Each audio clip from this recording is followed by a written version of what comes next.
What is good, everybody? I am back with a brand new video, and today I'm at Wilson Park, which is a 9-hole course that I've never played before, but by the looks of hole 1, I think it's going to be relatively easy if I can throw well. Today we are going to be doing a wild disc challenge. I had never heard of these discs before, but Wild Disc reached out to me on Instagram and sent me a few to try out. So first off, they sent me a Tasmanian Devil, which is a 9-speed, the Onyx, which is a 5-speed, so that'd be my mid-range, and then 2 putters. They're Sea Otters. One in more of a baseline tackier plastic. This one is a little bit more of a premium plastic. I think this is gonna be a good throwing putter. Hole 1 is a whopping 150 feet.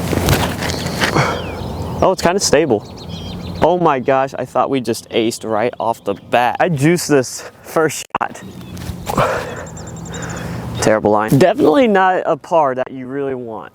Finally to hole 2. It took me like 5 minutes to find this, and it was behind me the whole entire time. 220 feet. Looks like you got like a dead straight tunnel shot, or you could even go hyzer around everything. 200 feet, I feel like I could probably just throw this Onyx, which is 5501. This thing, right when I got it out of the box, I was like, this actually feels amazing. Kind of feels like a Buzz, but it's a little bit more raised, and I think it's slightly deeper than the Buzz. Missed that. Go.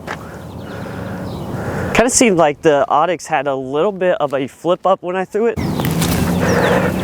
Okay, the Sea Otter can find the basket. I don't know if those are more like throwing putters, but since that's in like a base plastic, I would assume that is like more of a putting putter. What I like about it is their plastic is very soft and very sticky and tacky, which means you can have a really nice grip in your hand with it. Also, in the baseline plastic, it's a lot flatter than the other more premium plastic one. I think I passed hole 3 when I was looking for hole 2. I went to hole 3 first, and I'm like, okay, if I'm at 3, where the hell is hole 2? Hole 3 at 220 feet. Once again, you could test the dead straight line. I think you'd be kind of a maniac, but you can also go hyzer around everything, which is what I am going to do. And might be a little bit too much for the hole, but I really want to throw this Tasmanian Devil. So we're just gonna pump it out there on a hyzer. Hopefully it skips.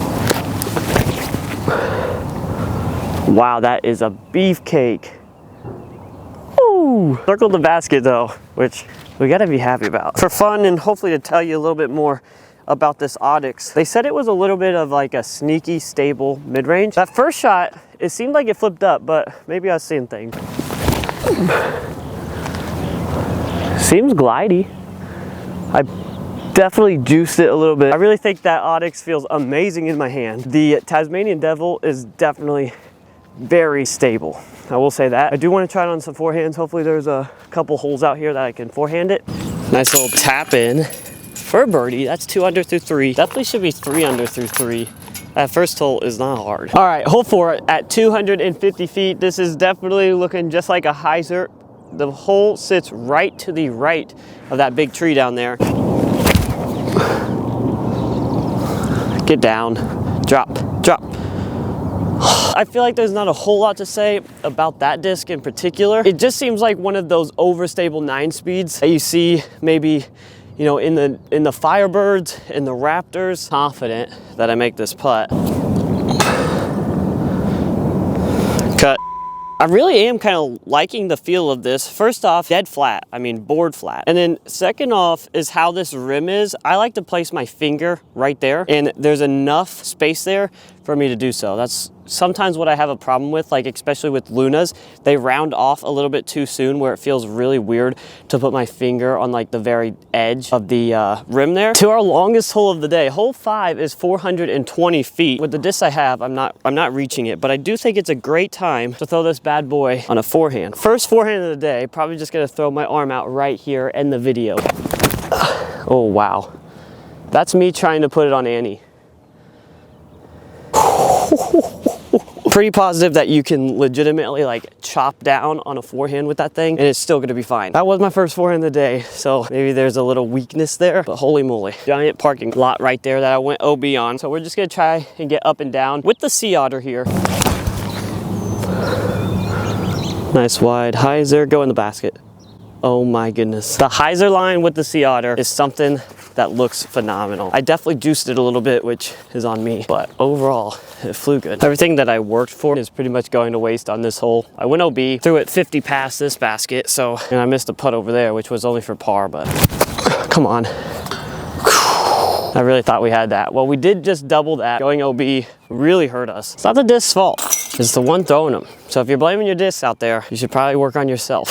That's what I need to do. Hole 6 is a par 3 at 360 feet, and you have to go left of this bush and just hyzering in there the whole way. I like that they kind of use the trees on this one. It's not just a wide open field.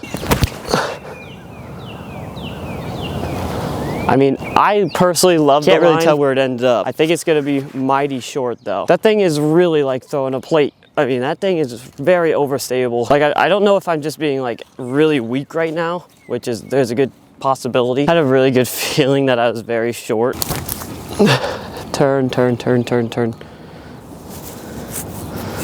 Okay, the last 2 holes are really tearing me up right now. Tailwind, need this nice and high. Just couldn't get up there. I knew what I needed to do. Just didn't get high enough. What a shame, man. That is +1. 2 holes, 3 strokes. That's terrible.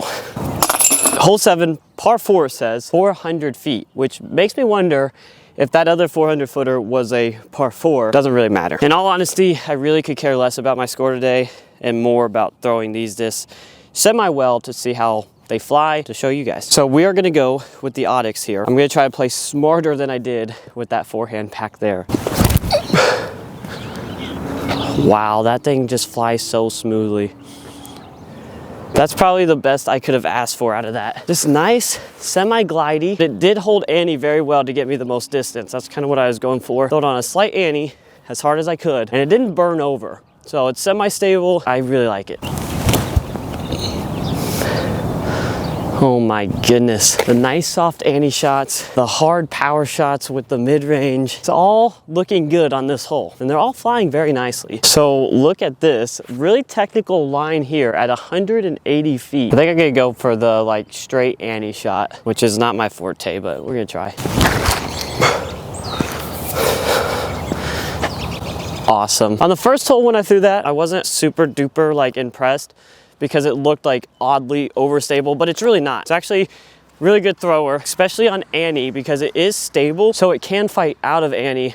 If you're just throwing those nice touchy approach shots, I think it's pretty good, at least for me so far. Oh my gosh, I almost hit the band on that, and that would have really made me angry because that would have been 2 putts that I missed that I should have made, but it went in. We don't have to get angry yet. All right, on to the final hole of the day, hole 9, 270 feet. Pretty dead straight. I think we're gonna go with the Audix here to finish this off. Okay, turned a little bit on me there. What a tree redirection. I mean, hopefully I can capitalize that awesome redirection from the tree. Uphill putt, finish us off. Can't say I putted well today, but I threw some decent drives. 2 holes really is what absolutely killed me. And that's because I went double bogey and bogey. I wish OB did not exist. That'd be awesome.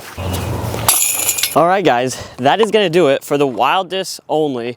Once again, huge shout out to Wild Disc. Thank you for sending these over. And my overall thoughts is they honestly treated me pretty well. The Tasmanian Devil, I've said it like 1,000 times, just super overstable. I like it on the backhand hyzer. The forehand, I'm almost feeling like I'm throwing out my shoulder, but it is early in the morning, so that could have something to do with it. I love the Audix so far. It did leak on me a little bit over there in a headwind, but overall, it feels good. It feels great, actually. I love it in the hand. And then the Sea Otters, they are a little bit stable, but I think it's great for them, especially on those Annie touch shots. This one in particular kind of fought out of those really great and landed flat. That's my thoughts. Make sure to hit that like and subscribe button, and we'll see you on the next one.